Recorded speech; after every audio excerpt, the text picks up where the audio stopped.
Kaming duha di ay ang dos gwardyas, kung magdyoti magbarog sa gawas. Among til walay hugas-hugas, manimaho permi among medyas. Kung way dyoti sa balay lang permi, kay manglabas sa uniforme. Kay dos gwardyas lagi intawon kami, among sudan baboy ragyot permi. Ang kapalaran na mo ni kumpare, dili kini magpermanente. Kung tulis unahon yot kami, ang kinabuhi kay 50-50. Bisan kami kay makaluluoy, apan pulos usab kami mga tisoy. Among nawong murag mga unggoy, ang kaliwat na mo kay mga pordoy.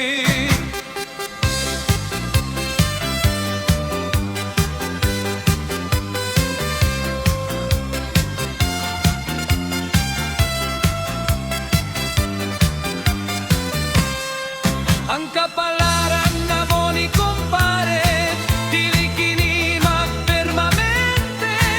Kung tulis unahon yot kami, ang kinabuhi kay 50-50. Bisan kami kay makaluluoy, apan pulos usab kami mga tisoy.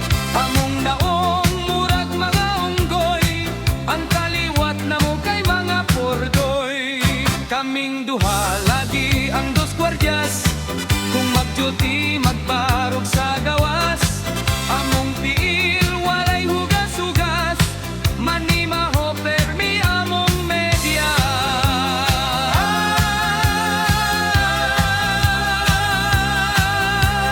Dos gwardyas.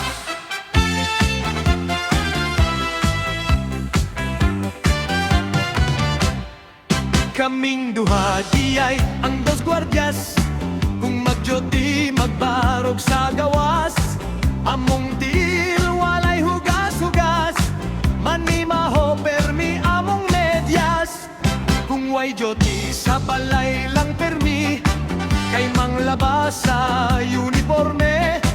Kay dos gwardyas lagi intawon kami, among sudan baboy ragyot permi.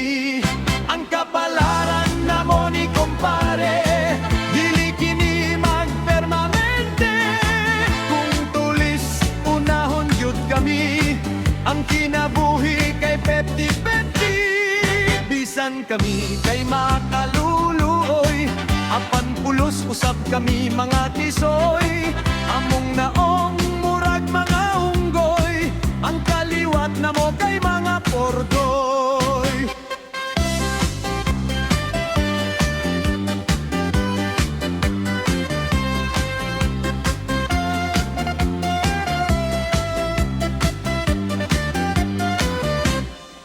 Ang kapalaran na mo ni kumpare, dili kini magpermanente. Kung tulis unahon yut kami, ang kinabuhi kay 50-50. Bisan kami kay makaluluoy, apan pulos usab kami mga tisoy. Among naong murag mga unggoy, ang kaliwat na mo kay mga pordoy. Kaming duha lagi ang dos gwardyas, kung magdyoti magbarog sa gawas.